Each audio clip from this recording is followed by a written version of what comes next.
I'm going to be talking about how to get the most out of molecular cancer data using unsupervised feature learning. So I'm going to start with some terrifying statistics. It turns out that 1 in 4 deaths in the US are actually due to cancer, and over your lifetime you have just over a 40% chance of getting cancer. So this is like a serious issue that we need to deal with. Luckily we have a new weapon against this, which is data. So we are increasingly able to generate large amounts of molecular biological data, especially with approaching the sub-$1,000 full genome sequencing.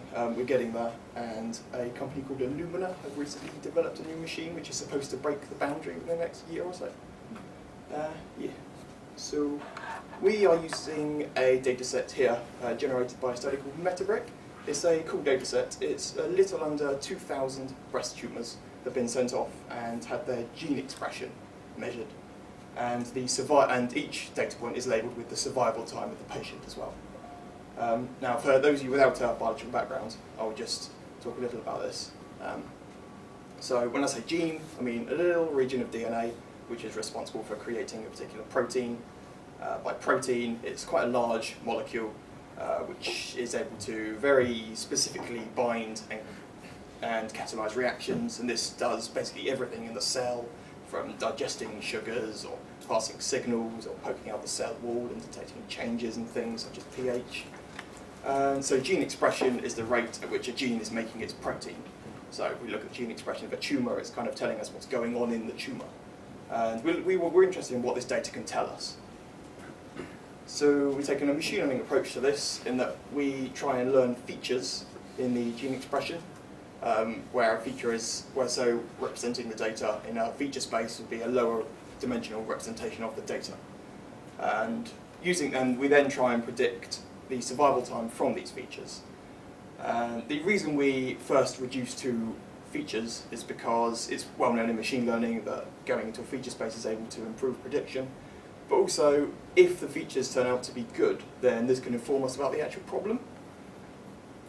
So, we deal just with unsupervised feature learning in this case. So we completely ignore the survival labels and just look at the structure of the data.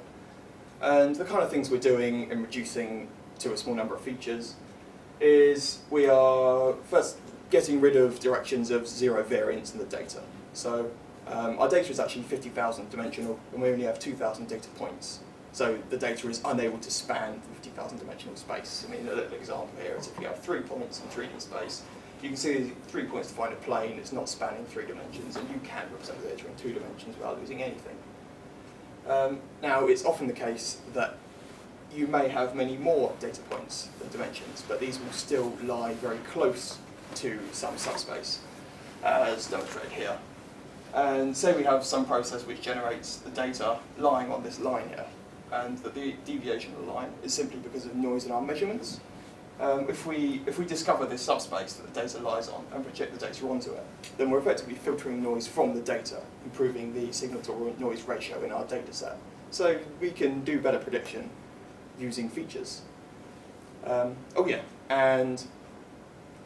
So in high dimension, we also require more data to learn a function. Example here, so we have 4 data points in 1 dimension, each of which has some real number, and we want to learn a function from this. If we move to 2 dimensions, then to span a similar sized region of the space with the same density of points, you can see we require 4 times as many points here. And if we go to 3 dimensions, we need even more points. And being in 50,000 dimensions, we need a huge number of points to achieve any amount of density.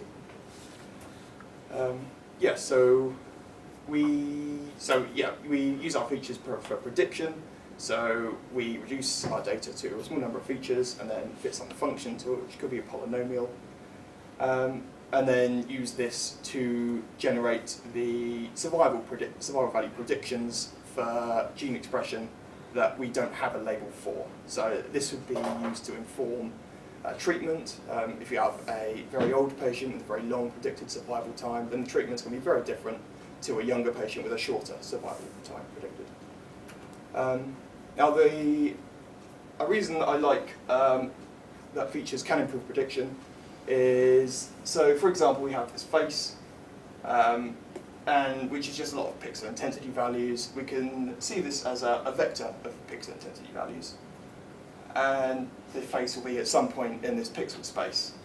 Now if we move the face down and left by a single pixel, this is going to move to a completely different point in the space.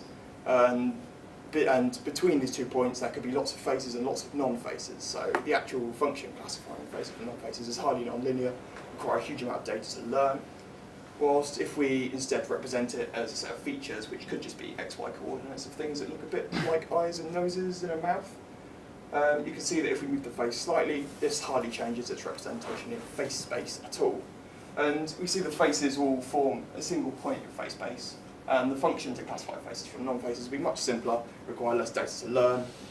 Yeah, features are good. So yeah, using features to actually inform us about the problem. It turns out if we learn our features, and it turns out that we can predict survival absolutely perfectly from the expression of a single gene, then we've learned a lot about the problem. We can go and we can start to look at what this gene does and whether we can affect it with drugs. And this is, yeah, for directions of further research. So I'm going to talk about a couple of my findings here. The main one being that having a 2000 by 50,000 matrix is quite large, and a lot of the algorithms take a very long time to run. So we started with reducing to a number, or to a couple of sets of genes known to be relevant to cancer.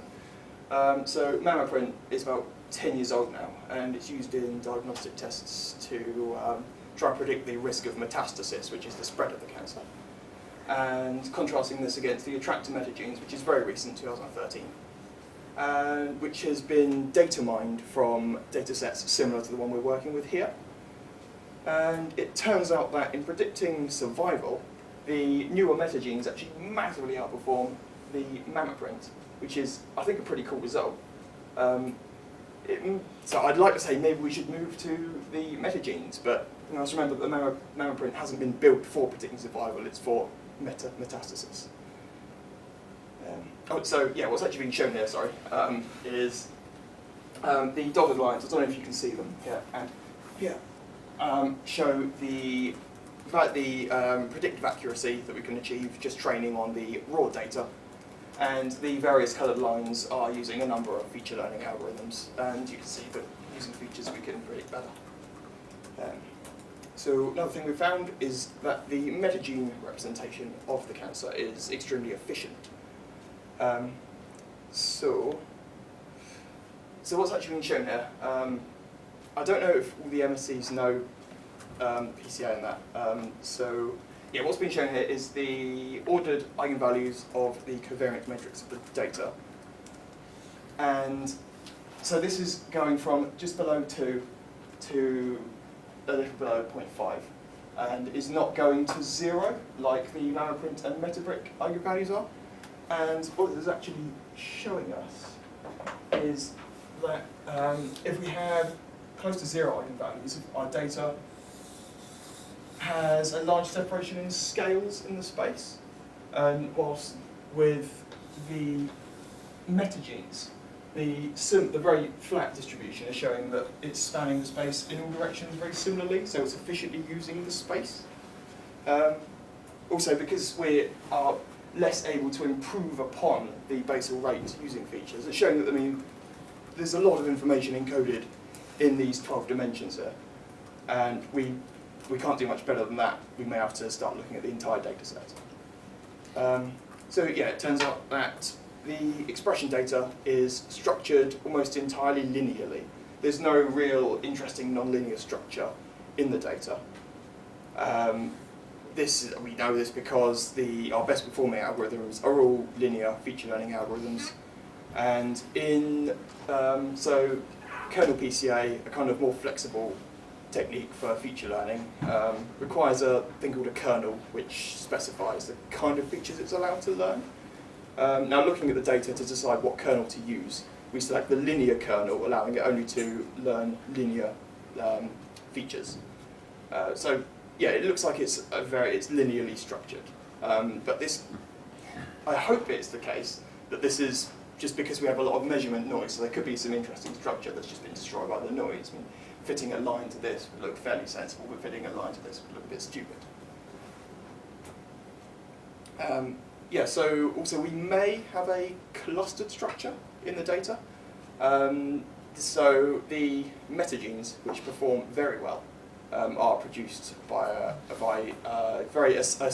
an algorithm similar to k-means clustering. It's a clustering algorithm. And also our top performing combination of algorithms, we have the raw data, which we then use k-means clustering on, and then we use a prediction algorithm on. So our top performing combination of algorithms uses k-means clustering. So the gene expression may be clustered, but I'd like to investigate it a little more before I can say with any confidence. Yeah, so that's everything I've done. For future work, because I'm definitely continuing this to a PhD, we're going to start looking at supervised feature learning. So I've got a demonstration here of when unsupervised learning can fail. So in this case, if we have data that's labelled maybe cancer, non-cancer, and we project simply onto the direction in which the data varies the most, then we lose the separation between the two classes.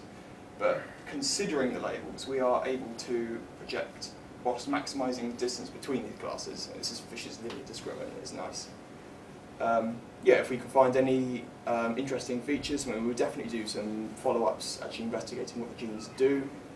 And I believe that we should definitely start looking at network representations of the gene expression, because it is, I mean, the underlying thing generating the data is a network. It's a gene network that's generating the data. So I mean, this is the perfect model to use. Yeah, that's everything. Do we have any? Thank you for listening. Have you got any questions? Thank you.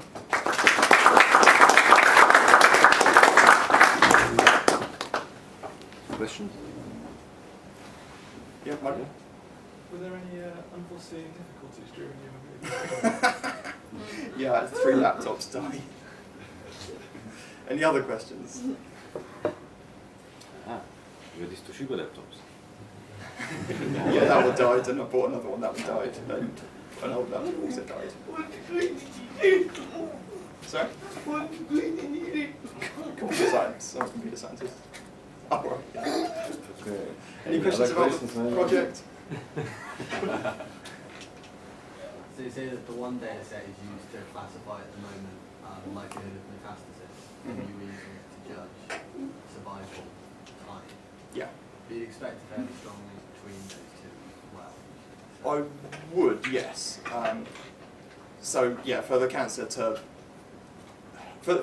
to be bad, it has to have reached the point where it is metastasizing, so it's spreading around. Otherwise, it's just a benign tumour, and you can leave that and be okay. Yeah. So yeah, I'd expect a strong link. Yes. So there's no accounting for treatments that happened. I mean, this is not discriminating between, say, efficacy of different treatments that the different patients may have received, or it's not really the relevant question. No, it's a very relevant question, and this is to do with the data.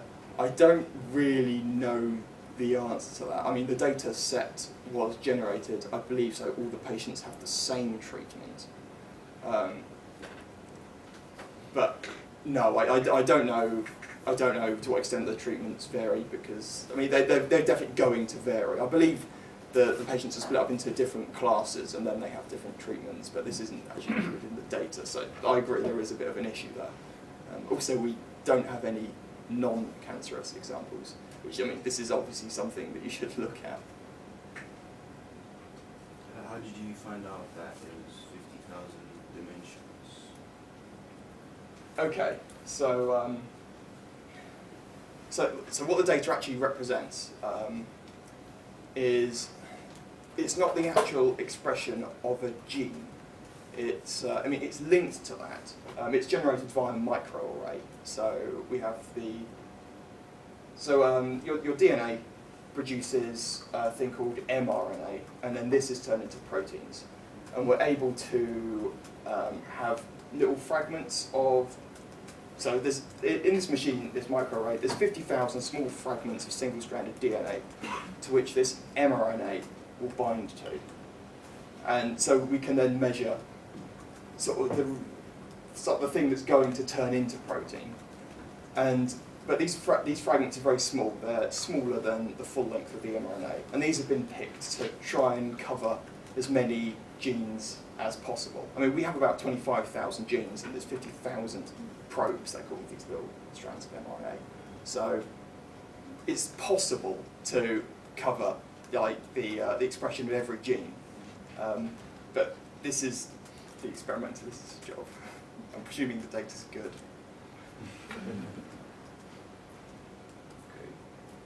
Anyone? So, in terms of the point you made at the end about networks, so I think the risk of these machine learning methods are the kind of ones Colin said, that you can avoid. You can make a lot of the mistakes that traditional epidemiology was set up to avoid, but traditional epidemiology is just completely inadequate when faced with data of this size. Yeah. But I think the one thing that comes out of that is we can avoid all these problems with good expert opinion and causal mechanisms. So have you got any ideas technically for including perhaps the expert opinion that people might have about which are the salient features? Because you could learn some feature, then go to someone in the lab and they go, well, this makes absolutely no sense. Your second or third feature might be very plausible to them. Yeah. So do you think these methods can incorporate that kind of like physical, biological insight? I'm kind of torn on this because I'm a big fan of the purely computational approach. I mean, I don't think it's a very good idea to construct lists of genes using expertise. I would rather the computer discover them. I mean, yeah, you're definitely going to have to evaluate these with expert opinion. But my personal approach would not be to incorporate expert opinion into my feature discovery. Yeah. Okay. Questions? Thank you. Okay.